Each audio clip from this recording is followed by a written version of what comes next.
Welcome back, it's Dr. Somji. Today we're going to be talking about the best regime from the ordinary range for people that have rosacea.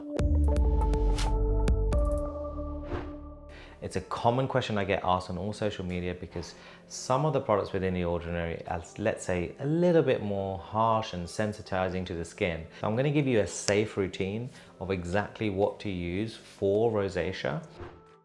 What is rosacea? So rosacea simply is where your blood vessels, your superficial blood vessels, are a lot higher in the skin. So therefore your skin appears a lot more red, you get open veins like thread veins, you get a lot of facial flushing, and you also get a lot of moisture loss. And therefore some rosacea patients even get acne. So it's really important to get a good diagnosis of whether you have rosacea, because you could actually end up struggling with skincare. And if you use traditional acne-based ingredients such as salicylic acid, you could be worsening your rosacea. So it's really important to get that diagnosis correct, and then you know exactly what to use. So what would you do in the AM? You'd want to cleanse. My most favorite cleanser within the ordinary range is the squalane based cleanser. Just note, if you've got rosacea, you've got damage to your skin barrier and you really want to limit the amount of moisture loss that you have. Squalane is a great ingredient that's not only anti-inflammatory, but it's also non-comedogenic. So it's not going to break you out. It's very calm to the skin, and it's also going to decrease inflammation. So squalane-based cleanser is going to be your first point of call. Afterwards, you want to use a hyaluronic acid. So obviously the ordinary have a great hyaluronic acid that you can use, which is really nice to just kind of hydrate the skin.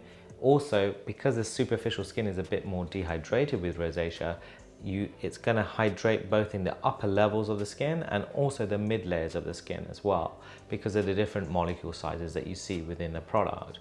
And your body will then draw in moisture to that area. So it's going to help with hydration. You want to then lock that in, because if you've got bad rosacea and your skin's extremely sensitive, you want to give it stuff that helps that skin barrier. And this is where the natural moisturizing factors are fantastic. This is great at repairing the skin barrier. It's got loads of essential fatty acid, triglycerides, glycerin in this product. It's fantastic for nourishing that barrier and just calming the skin down. The last thing that you're gonna do essentially in any regime in the morning is put your SPF on. As we always talk about, the ordinary range doesn't really have so much in terms of like a great SPF range. You want to go for the SPF 30, which is a physical filter. Some patients have come back to me saying that sometimes they get a little bit of irritation and breakouts with this, but I'll put down in the description below some of my preferred SPFs that you can use. We haven't really done anything that's really going to help with the redness, and this is where you move to your PM routine. I'll also give you some extra bonus tips to get a little bit more out of your rosacea skincare. So yes, you want to cleanse with a squalane cleanser. That's going to be your first thing.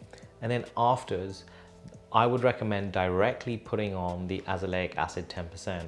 Azelaic acid makes it into most of my routines, mainly because it helps with redness, pigmentation, it helps with open and closed comedones, it's great for the functioning of the skin. And this you want to put on the skin immediately after cleansing and drying. And that's really going to help that redness that you get within the skin. One of the things that you can get with rosacea is facial flushing. So if you have facial flushing, it's really important to use a product that just constricts blood vessels, so i.e. makes them smaller.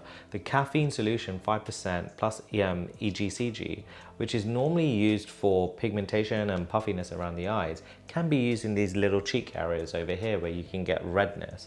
And it's quite a good tip to use. You can either use this, because it's a water-based product, you can either use this after your hyaluronic acid, or you can actually use it just before your azelaic acid at nighttime. So you can either use it AM and PM. And if it works really well for you, you can basically do both AM and PM. And it's a great upgrade and a top tip that you can use for your rosacea that's not really mentioned anywhere.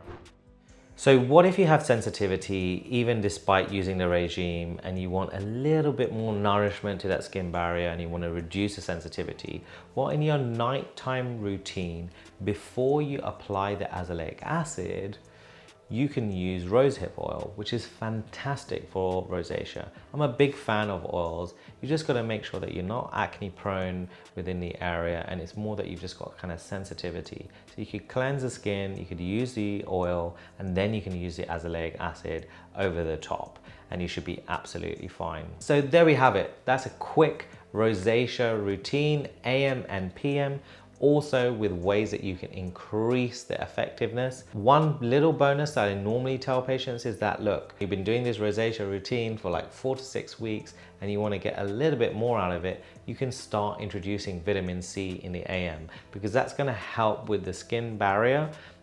It's also going to help with your inflammation. It's going to reduce inflammation, and it's also going to help with almost as an antioxidant for your skin, because if you imagine, if you have rosacea that's untreated, the skin is essentially bare, it's open, and pollutants and everything like that sort of damage the skin. So introducing a vitamin C is a very good step. And then much later on, you're talking like much later on, even after about 6-7 months, maybe, just maybe, once or even twice a week, you can use the lowest strength retinol that Ordinary has, because there's significant evidence showing that small amounts of retinol for rosacea help thicken the skin and help with your barrier over time.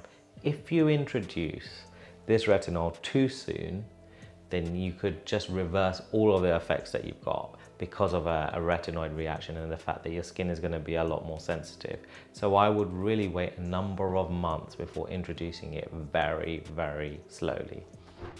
So there we have it. If you have any questions or comments, just let me know in the comments below. If you want me to film any new content about anything specific, also let me know too, because we're always taking on new ideas. Don't forget to click the link to subscribe, as well as the bell to get alerted to all the new videos that we've got releasing.